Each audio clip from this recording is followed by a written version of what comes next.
গতকালকে একটা ভিডিও বানিয়েছিলাম, সেখানে হারিয়ার বিষয়ে আমি কিছু কথা বলেছিলাম, হারিয়ার কুরবানির বিষয়ক। ঠিক আছে, সবার কাছে ক্ষমা চেয়ে নিচ্ছি। আমি তোমাদের সম্প্রদায়ের মানে যারা আমার মুসলমান সম্প্রদায়ের ভিউয়ার্স আছো বা যে আমার হেটার্সও আছো, ভিডিও দেখছো, ক্ষমা চাইছি গো। দিদি হও, বোন হও, কাকা হও, কাকি হও, যা কিছু, ঠিক আছে, ক্ষমা চাইছি।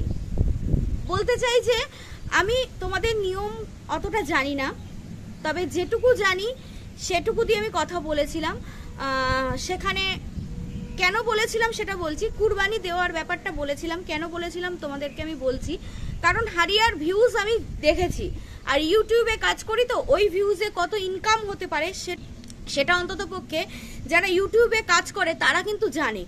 তোমরা হয়তো জানতে পারবে না, কিন্তু ইউটিউবে কত ইনকাম হতে পারে, কত ভিউজে কত ইনকাম, আর হারিয়ার ইনকাম কত, হারিয়া কেন যে কেউ, ঠিক আছে, সেটা যারা পেমেন্ট একবার পাওয়া শুরু করেছে তারা বুঝতে পারে।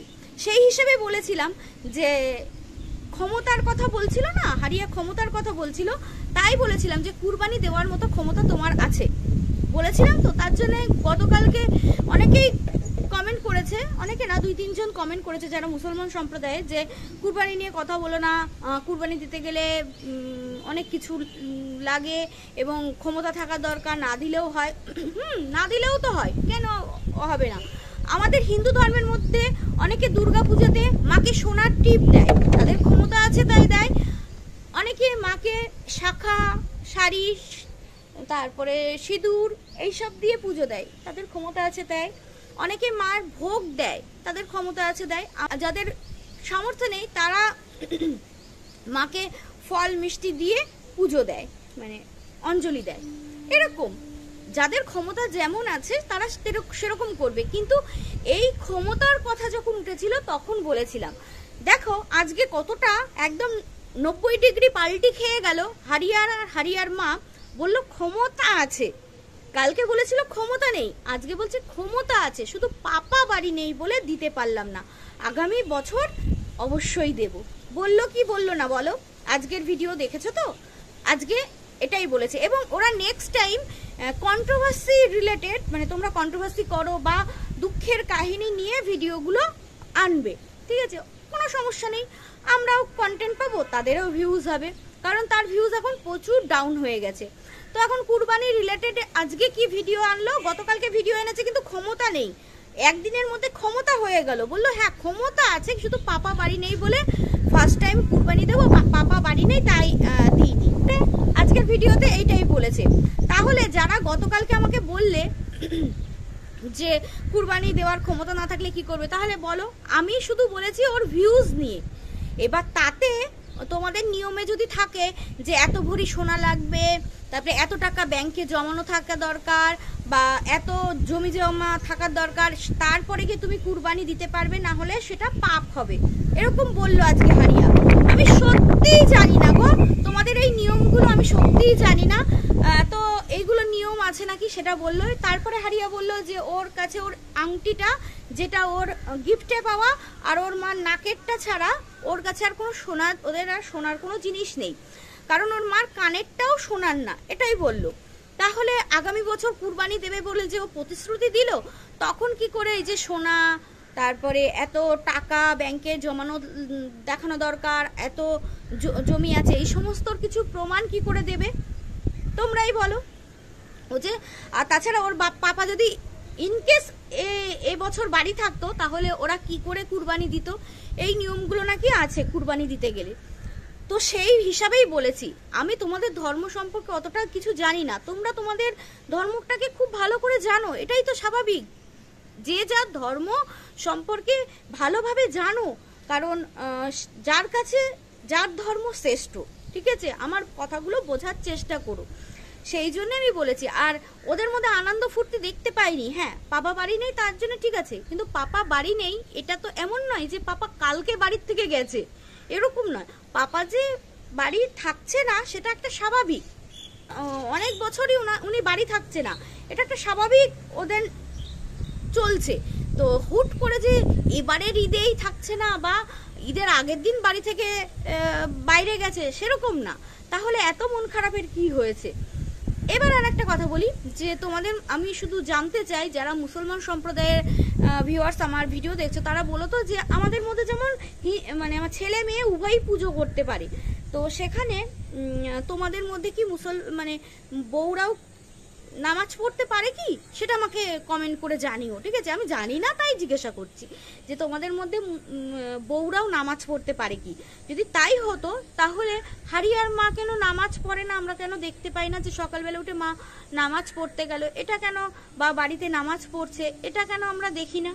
আজ অবধি তো আমি তো দেখিনি। আর গায়ে ওড়না নেওয়া তো দূরস্থ, কালকেই বোধহয় একটু ওড়না নিয়েছিল আর আজকের ভিডিওতে দেখলাম মাথা দিয়ে। তোমাদের যেমন নিয়ম আছে, হারিয়া তো কখনোই গায়ে ওড়না নেয় না, দেখোই ঈদের দিনও গায়ে ওড়না নেয়নি, যে মাথায় ঘোমটা দিয়ে যে তোমাদের যে যেরকম নিয়ম আর কি, এরকম করে যে ঘোমটা দেওয়া সেরকম করে কিচ্ছু কখনো দেখেছো? দেখোনি। এই গেল এই বিষয়টা। এবার গো মাংসের কথাটা বলছিল যে ওরা খায় না কবে থেকে, না 9 বছর আগে ওর মা নার্ভের পেশেন্ট হয়ে গেছিল তখন থেকে ওরা খায় না। আচ্ছা, বেশ ভালো কথা। এবং এটাও বললো যে ওর পাপাও খায় না আর ও ছোটবেলা থেকে খায় না। আচ্ছা ঠিক আছে, কিন্তু 9 বছর আগে কিন্তু খেত ওরা। যেহেতু অনেকে কমেন্ট করেছে যে তোমরা কি গোমাংস খাও না, তোমার কাকিরা ওরা সবাই আসবে না বলে এর জন্য খাও না, তো বলছে না ওরা খায় না, ওর মা নার্ভের পেশেন্ট সেই জন্যে, আর ওর ভালো লাগে না সেই জন্যে। আচ্ছা ঠিক আছে, তোমাদের মনে পড়ে 1 বছর আগের ঘটনা, আমি কিন্তু যাকে নিয়ে ভিডিও করব না বলেছি, আমি কিন্তু তাকে নিয়ে ভিডিও করছি না, আমি 1 বছর আগের ঘটনার কথা বলছি। 1 বছর আগে এই বকরি ঈদে একজন ছিল তাদের বাড়িতে, সে তার ভিডিওতে বলেছিল যে ফ্রিজে আছে ওদের যে স্পেশাল ডিশটা ওরা রান্না করবে, রাত্রিবেলা করবে, হ্যাঁ, তো সেটা এই ফ্রিজে আছে। রাত্রিবেলা বললো যে ভিডিও তেমন শ্যুট করলো না, বললো যে এই তো স্পেশাল ডিশটা রান্না করছে, হ্যাঁ, তাহলে স্পেশাল ডিশটা কি, বলছে আমি সেটা দেখাচ্ছি না। হ্যাঁ, তখন তো সবাই বুঝেই গেছিল। তাহলে কার কথা সঠিক, দিদিভাই না দিদিভাইয়ের বুনু, কার কথা আমরা বিশ্বাস করব? দিদিভাই বলেছে যে রান্না হচ্ছে, স্পেশাল ডিশটা ফ্রিজে ছিল, ঠিক আছে, আর দিদিভাইয়ের বুনু বলছে ওরা 9 বছর আগের থেকে খায় না। তাহলে কার কথাটা বিশ্বাস করব বন্ধুরা, বলো তোমরা, কার কথা বিশ্বাস করব? এবং ওর মা এই কথাটাও বললো যে হিন্দুদের মধ্যে ওর অনেক বান্ধবীরা সবাই খায়, অনেকে খেয়ে গেছে, জানি না হিন্দুদের অনেকেই তো ওদের বাড়ি আসা যাওয়া করেছে, আসা যাওয়া করে, কে খেয়েছে কে খায়নি আমরা তো জানি না, তবে হারিয়া বললো বন্ধু বান্ধবীরা খেয়েছে, নাম বলবো না, আরও অনেকে খেয়েছে, কে খেয়েছে কি খেয়েছে বলতে পারবো না। কথা হচ্ছে যে দিদিভাই 1 বছর আগে বলেছিল যে স্পেশাল ডিশটা আছে, আর দিদিভাইয়ের বুনু বলছে যে ওরা 9 বছর ধরে খায় না। কার কথা বিশ্বাস করবে? ইউটিউবে ধাপ্পাবাজিতে ভর্তি হয়ে গেছে, যে পারছে যেভাবে পারছে সেভাবে মিথ্যে কথা বলে টাকা ইনকাম করে যাচ্ছে, আর টাকা ইনকাম করে এতটাই লোভ বেড়ে গেছে, ভিউজ কমে গেলেই তারা শুরু করে দেয় টাকা ইনকামের নানান পন্থা খুঁজে বের করে। আর যারা কন্ট্রোভার্সি করে তাদেরকে এসে ভিউয়ার্সরা দুটো গালাগালি দেয়। আবার এই ক্রিয়েটররা, সোকল্ড এরা ক্রিয়েটররা আবার ভাবে কি যে আমরা তো কন্ট্রোভার্সি করি না, আমরা তো আমাদের মতো ভিডিও করি, কিন্তু তারা যে কন্ট্রোভার্সি ছুড়ে দিচ্ছে সেই বিষয়ে যদি সমালোচনা করতে যাই আমরা, তাহলে হয়ে যায় আমরা অন্যের গুচাটি, তাই না? তারা যদি সামনে কন্ট্রোভার্সি করার মতো বিষয়বস্তু তুলে ধরে সেখানে কন্ট্রোভার্সি তো হবেই, এটাই তো স্বাভাবিক, তাই না? একের পর এক ধাপ্পাবাজি কথা উঠছে। গতকালকে যার ক্ষমতা ছিল না কুরবানি দেওয়ার মতো, আজকে তার ক্ষমতা হয়ে গেল শুধু পাপার জন্য দিতে পারবে না, সামনের বছর সে কুরবানি দেবে, অথচ কুরবানি দিতে গেলে এত ভরি সোনা, এত ব্যাংকের অ্যাকাউন্টে এত টাকা ব্যালেন্স, এত জমি, এরকম দরকার। আবার গতকালকে বলছে আমাদের ক্ষমতা নেই, আজকে বলছে তোমাদের আশীর্বাদে আমার ক্ষমতা হয়েছে। হ্যাঁ, এবার তো বলবে, কারণ কন্ট্রোভার্সি হয়েছে, যে কন্ট্রোভার্সি যেই হয়েছে সেই টনকটা নড়েছে, যে এরা তো জানে অন্তত তার ভিউজ কত, ভিউজে কত ইনকাম হয়। আজকে কিন্তু বলেই দিল যে যবে থেকে আমি ইনকাম করা শুরু করেছি তবে থেকে হচ্ছে আমি কিন্তু ইউটিউবে ভালো টাকা ইনকাম করছি, প্রত্যেক মাসেই ইনকাম করছি। তাহলে ভাবো, ক্ষমতা নেই গতকালকে বলে দিয়েছিল, যেই কন্ট্রোভার্সি হয়েছে সেই আজ বলছে হ্যাঁ ক্ষমতা আছে, কিন্তু পাপা বাড়ি নেই বলে করতে পারবো না। কেউ একজন আজকে ভিডিওতে কমেন্ট করেছে এসিটা কিনলে কি করে, বলছে প্রত্যেক মাসে ইএমআই এর মাধ্যমে এসিটা কিনেছি। আচ্ছা, কারেন্টের বিল কি ইএমআই এর মাধ্যমে দেওয়া যায় গো, বলো তো? কারেন্টের বিলও বুঝি ইএমআই এর মাধ্যমে দেয় আমাদের হারিয়া, গতকালকে আমি 1000 টাকা বলেছিলাম, আমার একজন সাবস্ক্রাইবার বোধহয়, সে দিদি হবে কি বোন হবে জানি না, বোনই হবে হয়তো, সে বলছে জানো তো আমার হাজবেন্ড বাড়ি থাকে না, আমি আর আমার বাচ্চাকে নিয়ে থাকি, তাই রাত্রিটুকু চালাই, তাই হচ্ছে 3000 টাকা বিল এসে যায় মাসে 3000। আমি তো 3 মাসে 3000 বলেছিলাম। আমি বললাম আমার তো এসি নেই, আমি কি করে বুঝবো। তাহলে ঠিক আছে, সেটা কোনো প্রবলেম না। সে আমাকে বলছে ভাবো 3000 টাকা বিল আসে, তাহলে এই হারিয়াদেরও তো তাই সেরকমই আসবে, তার থেকে বেশি ছাড়া কম না, কারণ সারাদিন এসি চলে। সেখানে সে কি করে গরিব হতে পারে। আর একটা কথা বলি হারিয়ার মাকে, যে বলছে যে উনি আশাকর্মী, ঠিক আছে, হারিয়ার মা এটা খুব ভালো করে বুঝতে পারবে যে আমার বর এসআই, যে হচ্ছে এসআই মানে হচ্ছে খুব ভালো করে বুঝতে পারছে। তবুও বলি, আপনার মেয়ের জন্মদিনে নূপুর দিয়েছিল একজন এসআই না, ওই এসআই পদে মানে স্যানিটারি ইন্সপেক্টরের পদে আমার বর চাকরি করে, ঠিক আছে। তো বলি কি যে এসআই এর আন্ডারে আশাকর্মীরা থাকে, তাই আশাকর্মীর কত কি বেতন সেটা জানি, কিন্তু অহংকার করার মতো আশাকর্মীর বেতন নয়। তাই বলি যে অহংকার করবেন না। হ্যাঁ, আপনার চাকরি দেখে অনেকে জলে, অনেক কথা বললেন। আপনাদের ওই কি বলে গ্রামের সাইড তো, ওখানে ওই ওই সামান্য চাকরিতে ভাবে বিশাল কিছু, কিন্তু অ্যাকচুয়ালি তো বিশাল কিছু নয়, আশাকর্মীদের মাইনে অতটাও নয়।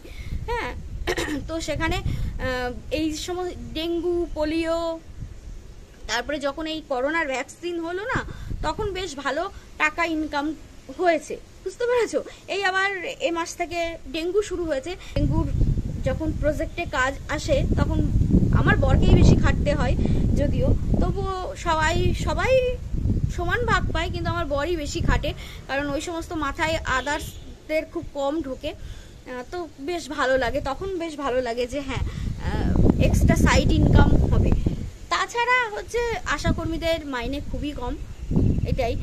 অহংকার করার মতো চাকরি নয়, চাকরি তো তখন হবে অহংকার করার মতো যখন হচ্ছে অন্তত মিনিমাম 10-15 মতো হবে, অন্তত মিনিমাম 15, এখন 10-12-15 হাজারের মধ্যে যখন স্যালারি থাকবে তখন সেটা কি বলবো গর্ব করার মতো, কিন্তু সেটা তো হয় না। তো গর্ব করার মতো এমন কিছু চাকরি নয় যেটা, আর যারা জেলাস হচ্ছে তাদেরকেও গিয়ে বলবেন যে এটা গর্ব করার মতো চাকরি নয়। যখন এই সমস্ত প্রজেক্টের কাজ আসে তখন বেশ ভালো লাগে যে না, তখন কিছু হবে, এক্সট্রা সাইড ইনকাম আর কি। এই হলো ব্যাপার। চলো, যাদের মনে যদি কারোর মনে দুঃখ দিয়ে থাকি ক্ষমা করো। আর হ্যাঁ, তোমরা কিন্তু অবশ্যই কমেন্টসে জানিও যে মহিলারা নামাজ পড়তে পারে কিনা, তাহলে হারিয়ার মা কেন পড়ে না, কেন পড়ে না। চলো, ভিডিওটা এখানেই শেষ করছি। কেমন লাগলো অবশ্যই কিন্তু কমেন্টসে জানাবে। টাটা।